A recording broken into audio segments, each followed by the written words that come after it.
എല്ലാവർക്കും നമസ്കാരം. പുതിയൊരു വീഡിയോയിലേക്ക് സ്വാഗതം. നമ്മുടെ ജമ്മു കാശ്മീർ മുഖ്യമന്ത്രി ഒമർ അബ്ദുള്ള അതിരൂക്ഷമായ ഭാഷയിൽ കോൺഗ്രസിനെയും രാഹുൽ ഗാന്ധിയും വിമർശിച്ച് രംഗത്തെത്തിയിരിക്കുകയാണ്.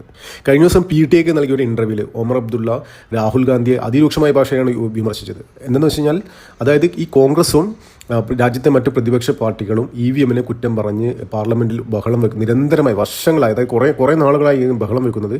അപ്പോൾ അതിനെതിരെയാണ് ഒമർ ഇപ്പോൾ രംഗത്തെത്തിയിരിക്കുന്നത്. അത് ഒമർ പറയുന്നത് വെച്ച് കഴിഞ്ഞാൽ, ഈ 2024 ഏപ്രിൽ മെയ് മാസത്തെ ഇലക്ഷനിൽ കോൺഗ്രസിന് ഏകദേശം 99 സീറ്റ് കിട്ടി.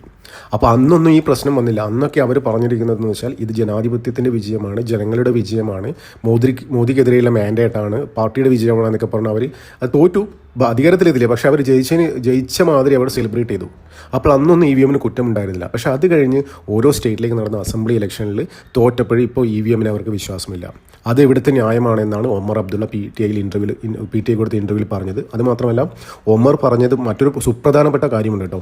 ഒമർ പറഞ്ഞതെന്ന് വെച്ച് കഴിഞ്ഞാൽ, ഈ EVMനെ കുറ്റം പറയുന്നത് ജനങ്ങളെ ശരിക്കും പുച്ഛിക്കുന്നതിന് തുല്യമാണ്. അതായത് ജനങ്ങളുടെ മുഖത്ത് കാർക്കിച്ച് തുപ്പുന്നതിന് തുല്യമാണ് EVMനെ കുറ്റം പറയുന്നത്.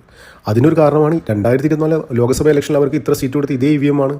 അതായത് ഇവരെ ബാക്കിയുള്ള സംസ്ഥാനങ്ങളിൽ, ഹരിയാനയിലും മഹാരാഷ്ട്രയിലും ബാക്കിയുള്ള സംസ്ഥാനങ്ങളിൽ തോൽപ്പിച്ചത് ഇതേ EVM ആണ്. അപ്പോൾ ശരിക്കും ജനങ്ങൾക്കറിയാം ആർക്ക് വോട്ട് ചെയ്യണം, ആർക്ക് വോട്ട് ചെയ്യേണ്ടതെന്ന്. അപ്പോൾ അതാണ് പറയുന്നത്. ഒമർ പറഞ്ഞതെന്ന് വെച്ചാൽ, ഇത് ഈ കോൺഗ്രസ് ചെയ്യുന്നത് ജനങ്ങളുടെ മുഖത്ത് കാർപ്പിച്ച് തുപ്പുന്ന പരിപാടിയാണ്. ഒമർ വേറൊരു കാര്യം കൂടി കൂട്ടിച്ചേർത്തു. ഒമർ പറഞ്ഞത് ഭയങ്കര നല്ല പെർഫെക്റ്റ് പോയിന്റ് കേട്ടോ. പിന്നെ പുള്ളിക്കാരൻ വേറൊരു കാര്യം കൂടി പറഞ്ഞു. അത് എന്നെ തന്നെ, ഞാൻ ഈ അധികാരത്തിലെത്തിയത്, ഇപ്പം ഇവിടെ ജമ്മു കാശ്മീർ ഇലക്ഷനിൽ ഒമർ അബ്ദുള്ളയുടെ പാർട്ടി അധികാരത്തിലെത്തി 49 സീറ്റുമായി. അപ്പോൾ ഇതേ ജനങ്ങളാണ് എന്നെ മുൻ വർഷങ്ങളും മുഖ്യമന്ത്രി സ്ഥാനത്ത് നിന്ന് താഴെയിറക്കിയത്. ഇപ്പോൾ എന്നെ അധികാരത്തിലേറ്റിയത് ഇതേ ജനങ്ങളാണ്. അപ്പോൾ ഇതിനെ ഇങ്ങനെ ജനങ്ങളെ തന്ന മാൻഡേറ്റിന് കുറ്റം പറഞ്ഞതിനൊരു കാര്യമില്ല, പാർലമെൻറ്റ് സ്തംഭിപ്പിക്കുന്നതിന് ഒരു കാര്യമില്ല. അത് ശരിക്കും ഒമർ പറഞ്ഞ കറക്റ്റ് പോയിൻ്റാണ്. അപ്പോൾ ഒമർ പറഞ്ഞുകൊണ്ട് ശരിക്കും കോൺഗ്രസ് നേതാക്കന്മാർക്ക് കൊണ്ടു.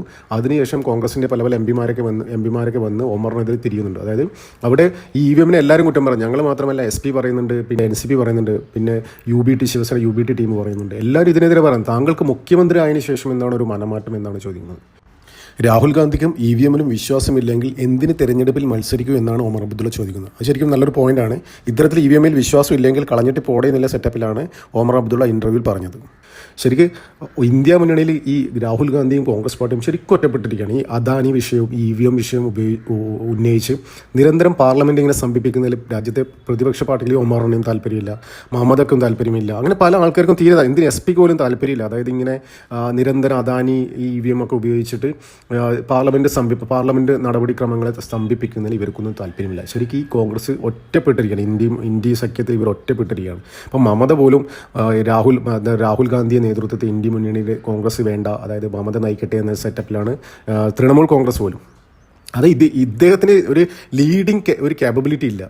അതായത് ഏത് പോയിൻ്റാണ് ഉന്നയിക്കേണ്ടത്, എങ്ങനെയാണ് എവിടെയാണ് ടാപ്പ് ചെയ്യേണ്ടത്, അങ്ങനെ കറക്റ്റ് ഒരു ഐഡിയ ഇല്ലാത്തൊരു മനുഷ്യൻ. അത് ശരിക്കും ഒമറിന് പോലും മനസ്സിലായി. അതായത് ഒമർ BJP അതിരൂക്ഷമായ ഭാഷയിൽ വിമർശിക്കുന്ന ഒരു വ്യക്തിയാണ്. അറിയാം, നമുക്ക് പല സംഭവങ്ങളും BJPക്കെതിരെ അതിരൂക്ഷമായി വിമർശിച്ചാണ്. അപ്പോൾ ഈ PTIയിൽ നടക്കുന്ന ഇൻ്റർവ്യൂ ചെയ്യുന്ന ആൾ ചോദിച്ചു, താങ്കളൊരു BJP വക്താവിനെ പോലെയാണല്ലോ സംസാരിക്കുന്നത്. അപ്പോൾ ഞാൻ BJP വക്താവിനെ പോലെയല്ല സംസാരിക്കുന്നത്, ഞാൻ റിയാലിറ്റി പറഞ്ഞാണ്. അതായത് ഇത്തരം സംഭവങ്ങൾ ജനങ്ങളുടെ മുമ്പിലുള്ളതാണ്. അപ്പോൾ ഞാൻ പറഞ്ഞ റിയാലിറ്റിയാണെന്ന മറുപടിയാണ് അദ്ദേഹം കൊടുത്തത്. ശരിക്കും എന്തുതന്നെയായാലും ഒമർ അബ്ദുള്ള രാഹുൽ ഗാന്ധിയുടെ കോൺഗ്രസ് നയിക്കുന്ന ഇന്ത്യ മുന്നണി വിട്ടിട്ട് BJP പാളയത്തിൽ എത്തിയാലും അത്ഭുതപ്പെടാനുള്ള. ശരിക്കും അങ്ങനെ ഒരു പ്രൊഡക്റ്റീവായി ചിന്തിക്കുന്നവർക്ക് പറ്റിയൊരു മുന്നണിയല്ല ഈ ഇന്ത്യ സഖ്യം. BJP കൂടെ NDA സഖ്യത്തിലേ പോകാൻ പറ്റൂ. എന്തായാലും നമുക്ക് നോക്കാം, വരും ദിവസങ്ങളിൽ ഒമർ അബ്ദുള്ള ഈ ഇന്ത്യ സഖ്യം വിട്ട് NDA സഖ്യത്തിലിട്ട് വരുമെന്ന് നമുക്ക് നോക്കാം. നന്ദി, നമസ്കാരം. മറ്റൊരു വീഡിയോ കാണാം.